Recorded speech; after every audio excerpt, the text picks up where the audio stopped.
On the green fence.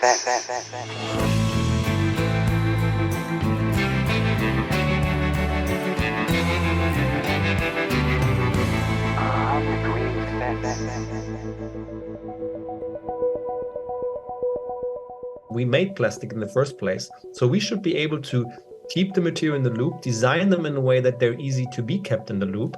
The real problem with plastic is not the material per se, it's how we deal with the material after it's been used. And I think that's a solvable problem in times where we're aiming to land on Mars. We can't recycle our way out of the plastic crisis. This is also because in every step, in every recycling circle, we do lose energy and material. We also need to look at the real solutions, which are reuse and avoiding waste.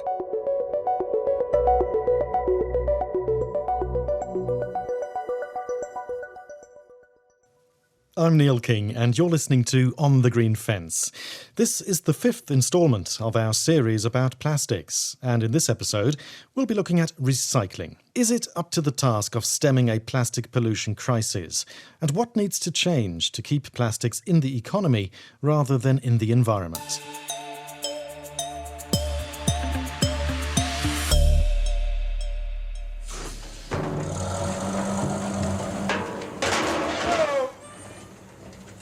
In Germany, every house or apartment building usually has a line of different bins out the front. Now, where I am, there's a green one for packaging, there's a brown one for compost, a black one for general household waste, a blue one for paper and cardboard, and there's also a drop-off point for glass. Now, separating the rubbish is a task that Germans take pretty seriously, by the way. It's even a source of pride to some people. And there's a reason for that. Germans have a reputation internationally for being world champions when it comes to recycling. In a global study in 2017, Germany was ranked number 1 for recycling around 66% of its waste. That is all waste, though, not just plastic.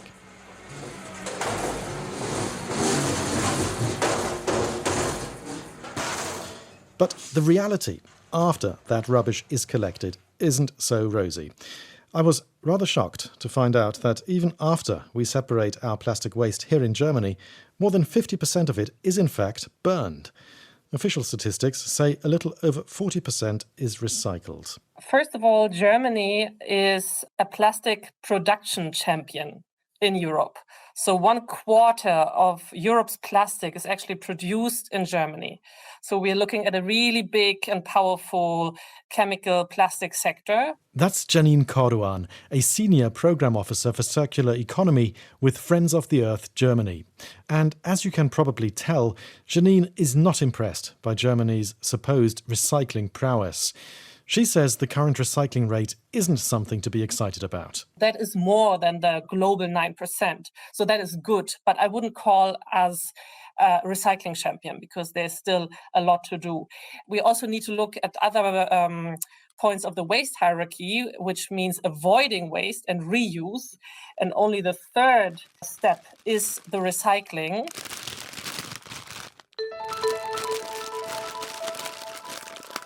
Plastics are made from fossil fuels. They require energy, money, resources to produce. In theory, almost all plastic products could be recycled or turned into something new at the end of their life. But in most cases, this isn't happening, because the bulk of the plastic we use ends up in landfill, gets incinerated, or leaks into nature. Since the production of plastic took off in the 1950s, there have been around 10 billion tons of it produced worldwide. So more than 1 ton for every person alive on this earth today. And the amount of plastic is only growing. Around 430 million tons is currently produced every year. By some estimates, that could triple by 2060, with significant costs for the environment if we don't change the way we deal with it once we're done using it. Recycling is seen as one way to get a handle on plastic pollution. But as Janine mentioned, only 9% is recycled globally. We already heard that Germany recycles a little over 40% of its plastic waste. In the US, only 5 to 6% is recycled according to Greenpeace. And in the UK, it's around 12%. So why are recycling rates so low? Here's the thing. It's usually cheaper to make new plastic from scratch, from oil, than it is to collect and sort used plastic and recycle it into another product. The reason many plastics are not recycled is that it often doesn't make economic sense to do so. Some countries have imposed rules to try and curb plastic waste, with taxes on virgin plastics or restrictions on single-use products. For example, the EU has banned common plastics that routinely end up in the trash after one use, like disposable cutlery, plates, drinking straws, and stirring sticks. But Janine says there need to be more incentives to make recycling and sustainable choices more attractive. We don't have taxes on virgin plastics, and it is still too cheap, and that's why we do need political regulation to make generally like the extraction and the use of raw materials and also plastics, virgin plastics, more expensive. To save them, to not use them, it's still a long way to go. The EU is also trying to tackle the waste problem with recycling targets. It wants to create a circular economy by 2050, with all plastics being reused or recycled in a closed system. Under proposed rules, at least 55% of all plastic packaging waste should be recycled by 2030. Right now, 38% of plastic packaging in the EU is recycled. Germany is slightly above that at 45%. And certain packaging, such as drink bottles, would need to contain a minimum of 30% recycled content by 2030 and 65% recycled content by 2040.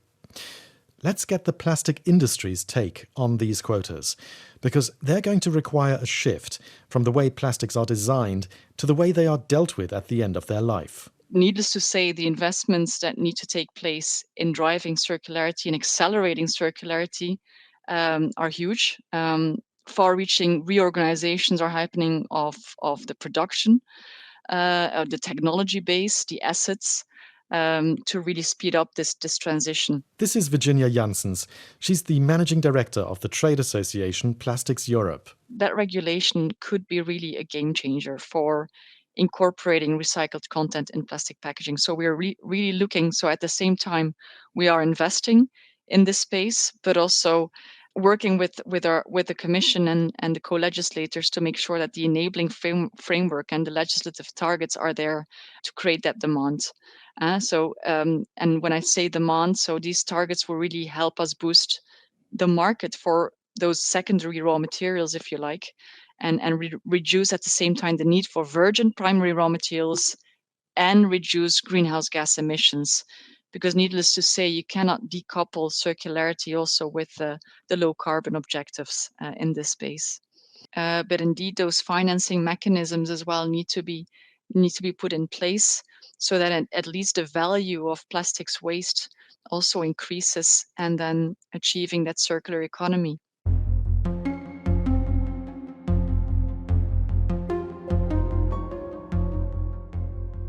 There's another reason the EU is under pressure to find a solution to the waste problem. For much of the past 20 years, it had been exporting a large share of its plastic trash to China for recycling. That was cheaper than disposing of it domestically. The EU wasn't the only one doing this. China used to be the primary destination for much of the world's plastic waste. But it put a stop to that in 2018 in a bid to clean its environment, complaining that contaminated materials were flooding Chinese facilities.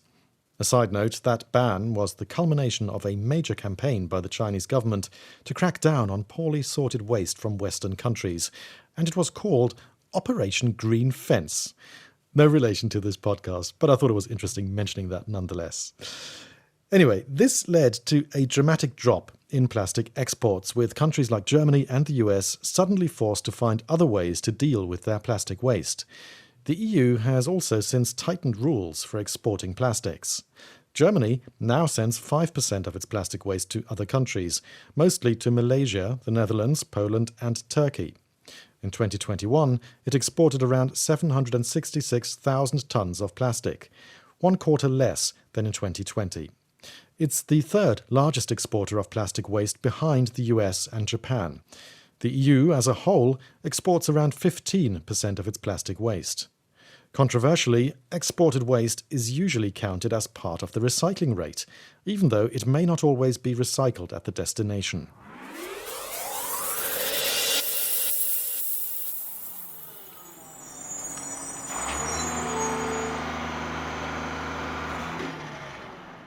When most people diligently sort their yogurt containers and peanut butter jars, they're probably not imagining this plastic waste being shipped overseas or being burned in an incineration plant. But if all goes well and this plastic actually is recycled, there are two possible ways of doing it: mechanical recycling and chemical recycling.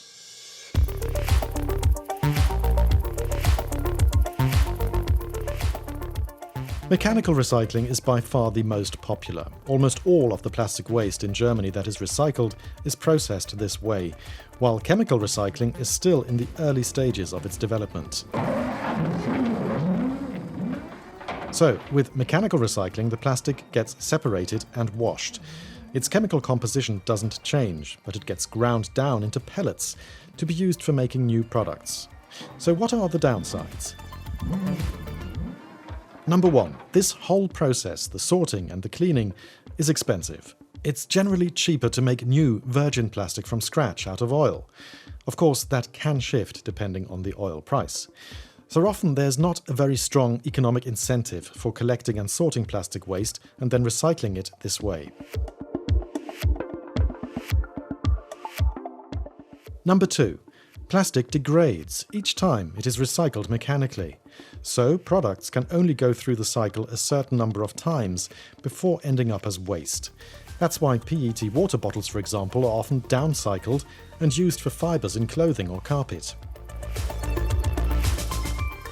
And number three, not all plastics can be mechanically recycled. It works great for simple, easy-to-recycle plastics such as PET, or for high-density polyethylene, HDPE, which is commonly used in packaging. But most other plastics are problematic. Complex items like packaging with multiple layers, mixed materials, different colors or additives are a nightmare for mechanical recycling. They're simply unrecyclable.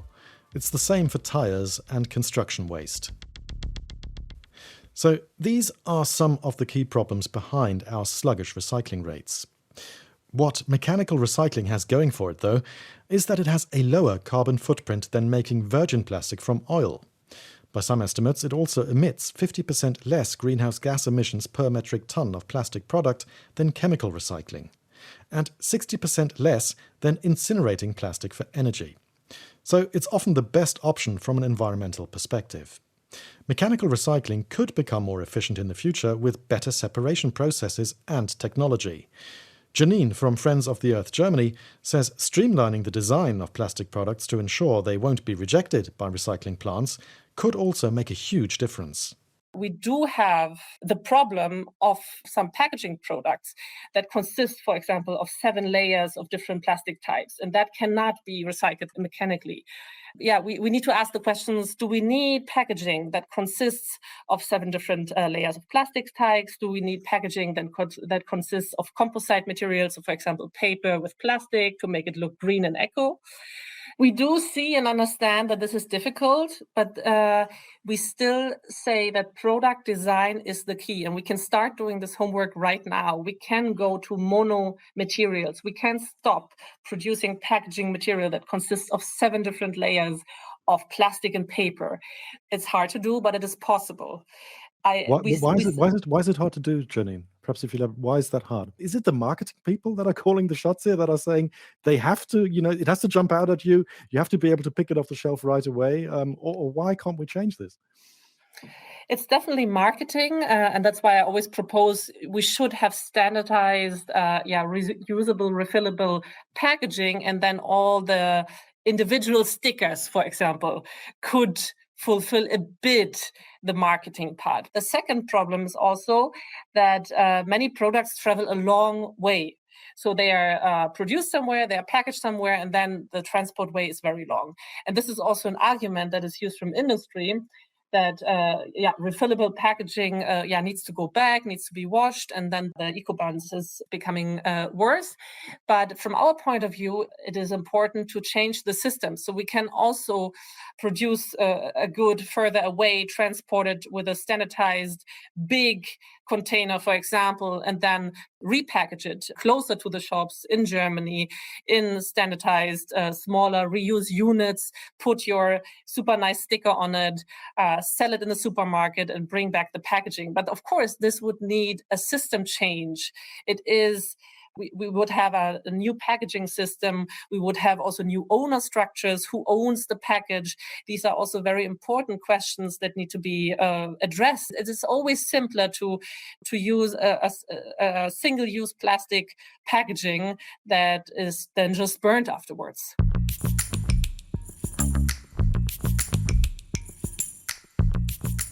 Now let's take a look at chemical recycling. As its name suggests, this process uses different techniques to break down plastics into their chemical building blocks. All plastics are polymers. You can think of them as long chains made up of molecules called monomers. There are quite a few chemical recycling options. One example is depolymerization. This involves using heat or chemical agents like solvents to break the bonds of a polymer and reduce it to its monomers. Those can then be used to create new plastic. Then there's pyrolysis, where the plastic waste is heated at high temperatures and converted into fuel that can then go into fresh polymers. Chemical recycling isn't widely used yet, but it has some significant advantages. For starters, it can process plastics that mechanical recycling cannot tackle, such as multi-layer food packaging, mixed polymers, or contaminated plastics. It has an essential role to play because in many cases it's the only method available for recycling particular kinds of plastic waste, and they can really reach via chemical recycling high quality level products. Virginia from Plastics Europe says another plus is that this method creates plastic that is as good as virgin plastic. So in theory, these plastics could be recycled an infinite number of times. This high quality means they can also be used for food grade or medical plastics. In cases where we need to really achieve high quality recyclates, for whether it's for safety or regulation or purposes or sensitive applications, which just simply cannot be met by mechanical recycling. So that's the novelty of chemical recycling, because you break it down into oil again, rather than recycled pellets, right, where you still might have some contamination, for instance, or some downgrading. So I'm thinking of for certain food packagings, medical devices, automotive components. So that's where chemical recycling comes into play.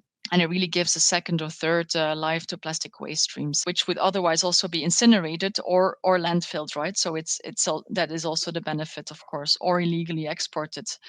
So in that sense, we see a big role for chemical recycling. But there are some downsides to chemical recycling. Like its mechanical counterpart, chemical recycling isn't seen as economically viable, because it's still cheaper to produce virgin plastic from fossil fuels than recycling with chemical processes. This could change, though. One study from last year estimated that between 2019 and 2040, chemical recycling technologies will experience an average reduction in cost of 37.5%, while virgin plastics production was projected to increase in cost by over 70% due to rising fossil fuel prices.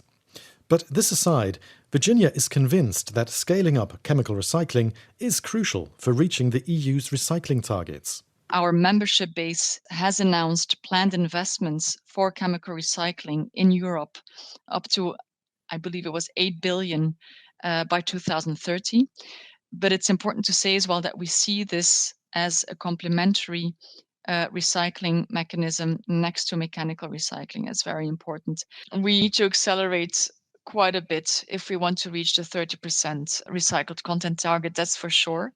Now is a time where we need the support of the EU policymakers to give that legal clarity to the investors, to our members, to the companies who are investing in chemical recycling, that this is recognized as a recycling technology and that this can also then used in the recycled content targets as well, and to help to achieve them.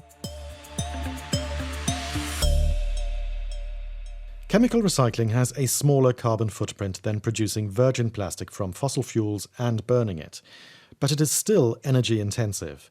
Breaking chemical bonds can require temperatures of over 400 degrees Celsius. And it's controversial because it's also a process that hasn't been widely tested with different quality plastics on a large scale. Janine says it's a technology we should be cautious about. There are different studies on chemical recycling, and they say that it has a very high energy demand. One even states that pyrolysis has a 9 times higher energy demand than mechanical recycling.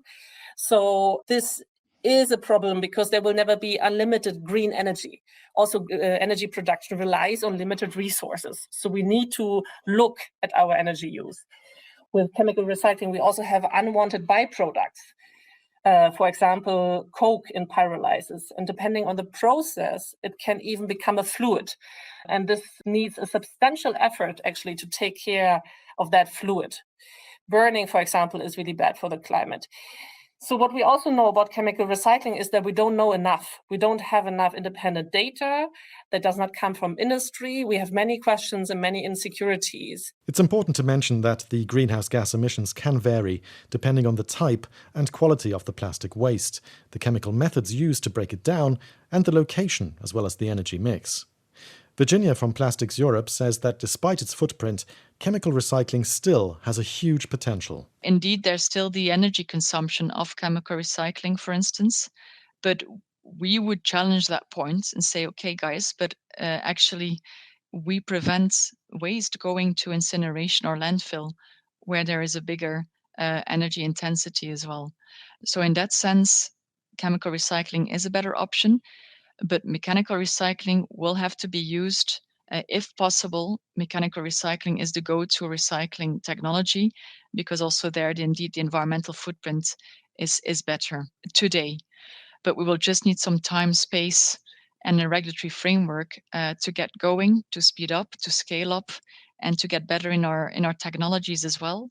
If we link chemical recycling with our net zero ambitions as well and lowering CO2 emissions, there will also be an element then, and that might be towards 2030, where we actually use renewables, where we use hydrogen in our production, in our energy uses, where we use alternative energy sources, and that will then also help decrease the energy intensity of the whole chemical recycling process.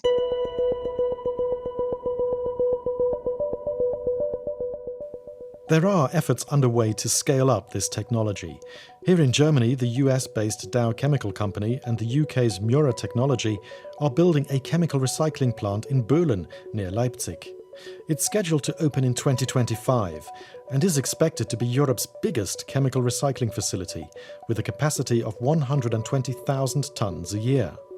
But Janine from Friends of the Earth says she's worried plants like this will compete with mechanical recycling plants for feedstock, because chemical recycling plants will also need vast amounts of well-sorted plastic waste to be economically viable. She stresses this kind of recycling should be a last resort. When we look at this specific plant, we see it's a fossil fuel company, big companies that are actually planning, announcing these plans. And what we are mainly worried about is the input of this plant. So what is going to be used there as a feedstock? And they announce that they want to use packaging materials. And they will probably also like to have the well-sorted single plastics that should actually go into mechanical recycling. So I guess there will be less well-sorted plastic that is going to be mechanically recycled. And we are really scared that chemical recycling will take the clean and nicely sorted PE, PP, PET that should actually not go in there, but stay in the mechanical recycling. So for us, this is really a threat to a resource-efficient and climate-friendly circular economy.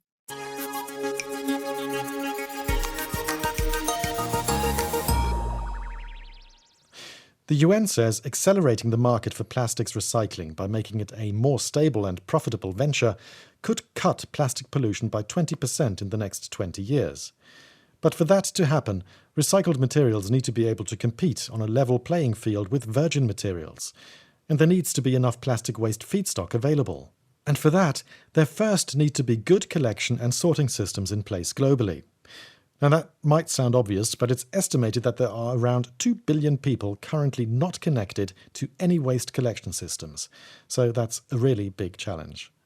Quotas, such as the 30% recycled content target the EU is proposing, will likely drive up the demand for high-quality recycled plastic and increase investment in recycling technology. But the problem remains. To make high-quality recycled plastic, you first need a decent supply of plastic waste.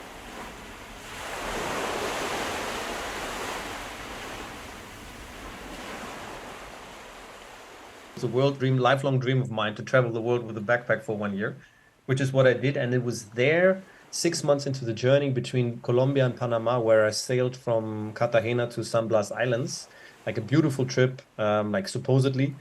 And it was on the second day on the open ocean where we literally got stuck in a massive carpet of algae and plastic waste. Christian Schiller was halfway through his sabbatical, and it wasn't the Caribbean experience he'd been hoping for. So the algae was forming so densely that it was keeping the plastic waste almost like a barrier. And we had to go through. That was directly on our route, right? And it was spanning the horizon, maybe 30 meters thick, and we had to go through it.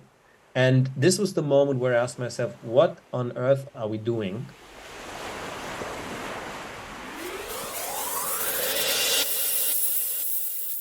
He'd had a busy few years. After finishing his studies, he'd dabbled in renewable energy consulting, interned at an oil and gas drilling company in Texas, then spent several years expanding a successful startup in Germany. But after his trip to Central and South America, he knew what his next project would be. I came back to Germany. With this thought on my mind, let's do something about plastic waste, the most underused resource of this planet, I would say. To this day, I do not understand how wasteful we are. Again, how much money we spent on getting crude oil out of the ground, refining it, and then after a single use of a product, it becomes so worthless that it ends up somewhere swimming in the Caribbean and the Pacific elsewhere. This is just epic proportion wastefulness. Christian is the CEO of Surplus, an online marketplace for recycled plastic and plastic waste feedstock. Actually, it has never been tried and therefore done before to fully digitize the entire buying and selling process of plastic waste and recycled plastics. That's like, we are really first in class here. And this stems from the core insight. Now, that is that the core underlying fundamental problem to solve in the plastic world is that we live in a world where virgin plastic, new plastic, is cheaper than high quality recycled plastics. And if your listener are listening to this, you have to, let me repeat this because it's so counterintuitive. You would think it should be the other way around. Something that's recycled should be cheaper because it's been used before than something that's virgin, right? But this is not the world we live in plastics. And that, if you forget everything else I'm telling you today, if you walk away from the podcast, you've learned the fundamental reason why we're living through the plastic waste crisis is because this is the world it is. Therefore, there's nobody interested in buying recycled plastics in the past. Therefore, the waste is useless, worthless. Therefore, it creates all these problems of shipping it to the global south, dumping it into the ocean because nobody sees a good business opportunity in it. And this is what Surplus is about to change. If we talk about the recycling process, not all plastics these days are recycled, or it's difficult, especially with composite plastics, to try and separate them and get them to be recycled. How did you solve this problem that you you can guarantee to your customers, okay, we can assure that this has the quality that you need? The importance for any business model, I would say, but especially for digital business models where you're somewhat removing the personal interaction from with one another, it's all based on trust, right? You could even argue any business transaction is grounded in trust. And recycling has traditionally been always seen as a very untrustworthy material stream because you're dealing with a very complex mixed waste chain, and almost every recycling is unique. So, and think of it again in this nightmare scenario. Now you are the Procter & Gamble, Unilever, Beiersdorf name, and you're charged with buying 20,000 tons of plastic to make sure your packaging always looks the same anywhere in the world, right? And doesn't break on the way to the customer. And now you're faced with a supply chain where the recyclers are essentially telling you, I'm producing the qualities I can because I have only access to this waste stream. It's a nightmare. And there was no standard available in the market simply because also nobody was asking in higher end applications for recycled plastic. Now that has changed. You already described it's now hard even to get recycled plastic because demand is coming now. We are in this nascent market stage where demand is forcefully pushing into the market. And now they're realizing, oh, it's actually not available in the quality and quantity that we need. And that is essentially the insight why we decided to build the standard, because now we're talking professional buyers are asking real serious amount of recycled plastics. And now they need to almost educate, professionalize the suppliers to say, we need to now become commodity business. No longer this flower pot recycling or let's say downcycling. No, you need to now be able to step up the game to be able to be a part of a new packaging or to become even a car part or even an airline part in the future. Yeah. And this is something that has complete lack of standards. And with a lack of standards, no professionalization, and therefore also no real availability to finally get that market off the ground. And that's why we were actually approached by the DIN, the German Institute of Norms. They asked us, wouldn't standardization play a real huge role for you to create trust in you as a software? And I agree. That's why we invested the money and the time, and 16 players from the value chain came to join us to build this standard, to actually put the first of its kind, the only, actually I could say today, really proud, the only available standard worldwide for high quality recycling plastic is the one standard we've built. And it's also been now accepted by the European Commission as the part of the acquis of standards of the future of circular plastic. So really big step for us. Without this, you could argue you can try whatever you want with digitization, but without standardizing the materials and the data around the materials, you will never be able to kick such a business model off the ground. Just a reminder for our listeners, you're not a recycling company. You bring recyclers and plastic producers together, right? You solicit the volumes of recycled plastic from both ends, right? Correct. So it's a software, a digital platform that you offer, right? Correct. Can you perhaps explain then for our listeners, what kind of plastic waste and recyclates are tradable with your software? Is it everything, or are there limits? Well, technically, you can put any type of plastic on the platform today, and any type of waste. The question is, will you find a buyer? Yeah, because obviously, the less specified, the more chaotic your waste offering is, or your recycled plastic offering, it's very unlikely that you will find a buyer, right?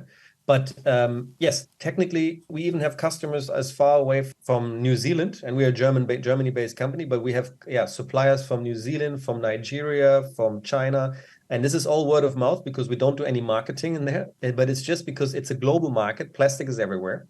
Plastic waste is everywhere. So essentially, anybody who has access to the internet and has at least a basic understanding of recycling and is a professional company, so we're not for individuals, we're only for companies, can today join Surplus and put their offering on the platform. And how are the companies responding to your business? How is it developing, the demand, the growth? Have you got perhaps some percentage figures for 2022, or is that secret? Yep. Mostly a secret, but I can share a few things. So today we are basically 3.5 years in after we launched our first prototype, and we have more than 2,500 companies registered on the platform. We have aggregated data on more than 2 million tons of plastic and plastic waste on the platform that has ever been listed on the platform.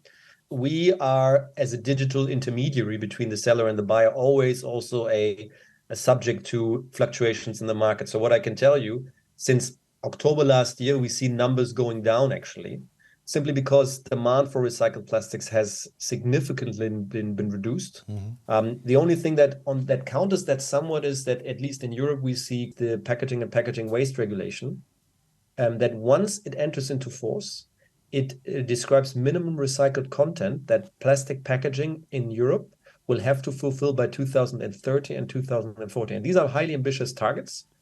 The United States is also, some states are moving in a similar direction, but there's no federal law yet.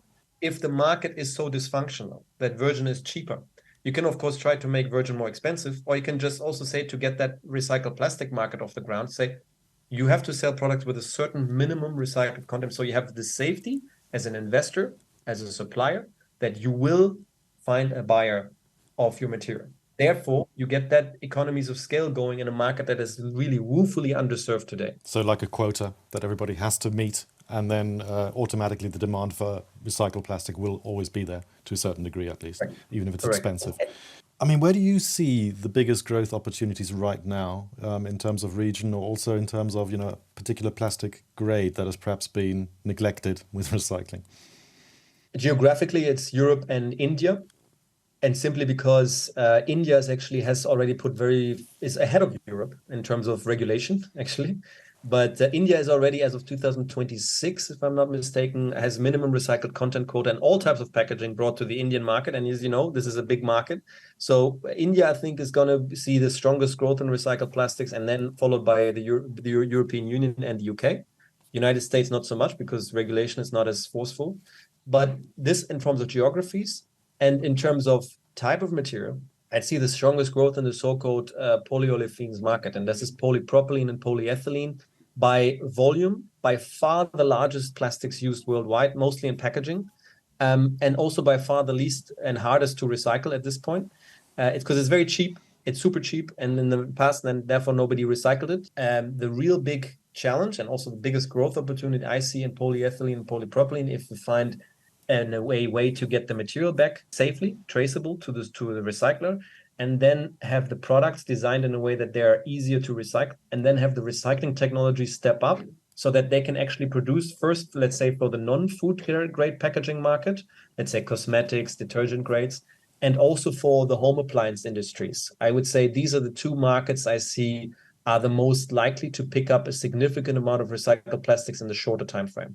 I mean, how do you feel about plastics today? Because it's a material, I mean, it's been vilified a lot, especially by environmentalists. But at the same time, it's super, super useful. And also in certain regions of the globe, it's absolutely necessary for a lot of reasons. How do you feel about plastics? It's funny that you asked me that question, because everybody who joined Surplus as a team member, I asked them that on a scale from 1 to 10.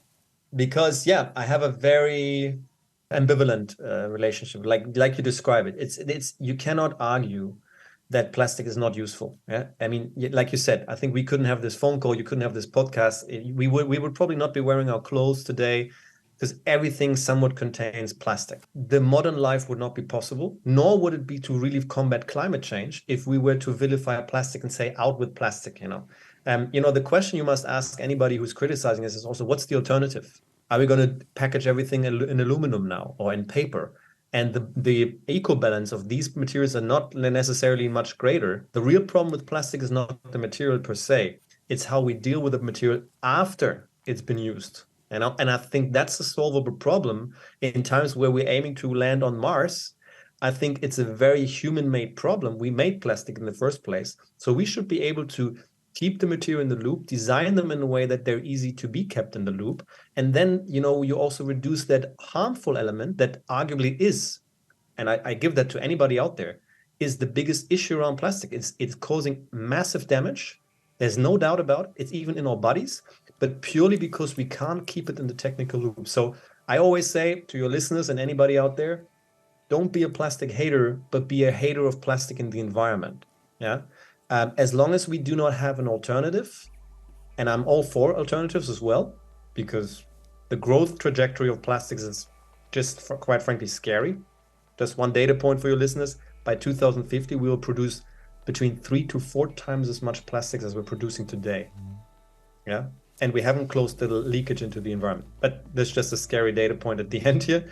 On the positive thing, I'm very optimistic in saying if we really get our act together as humans and say, all right, let's stop it. Let's stop this influx. We can control the material. We can design it in a way. We have everything at our hands available. If we just mean it, then we're able to close the loop and therefore eradicate that negative aspect about plastics. Christian Schiller, co-founder of Surplus. Thank you very much for your time and joining me here with On the Green Fence. My pleasure, Neil.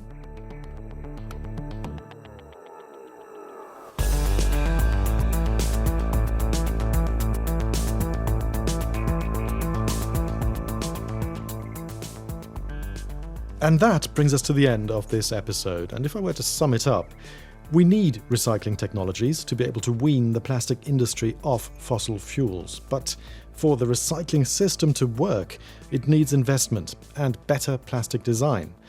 But it's not the only solution. There will be a need to cut down on single-use packaging and plastic that is toxic to the environment. As consumers, we can also avoid unnecessary plastic and reuse plastic where possible. But finally, I do want to stress, though, that as much as we as consumers are contributing to this deluge of plastic waste, it is in fact just a handful of companies who are firmly keeping us on this plastic drip and could change the entire plastic narrative tomorrow if they wanted to, something that the acclaimed marine scientist and ecotoxicologist Tamara Galloway underlined when I spoke to her for our episode on microplastics. We can't afford not to do things differently. And ultimately, the way to solve the problem is to follow the money. So ultimately, we have to persuade those big companies, the three biggest companies who are responsible for most of the plastic production, and their sponsors, the people who fund those companies, to think about doing things differently.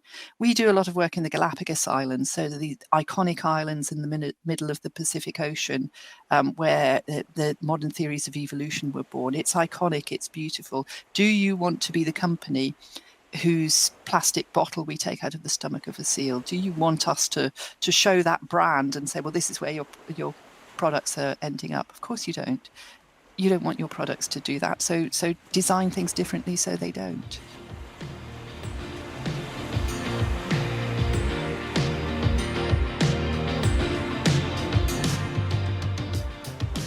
And that, in fact, brings us to the end of this series on plastics.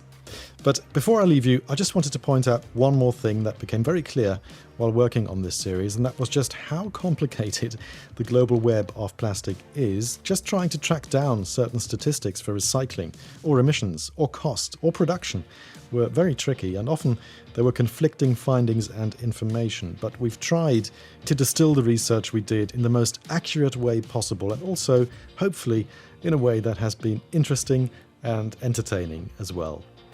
Now, if you have any feedback or questions on the series, please do drop us a line or a voice message to onthegreenfence@dw.com.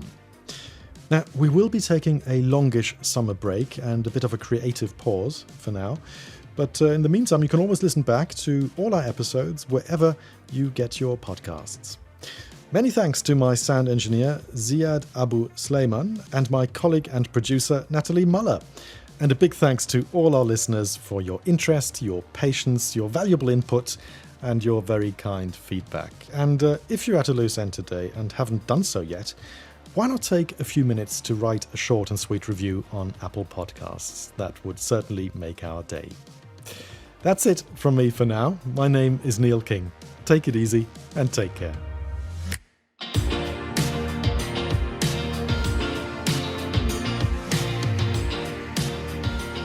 On the Green Fence.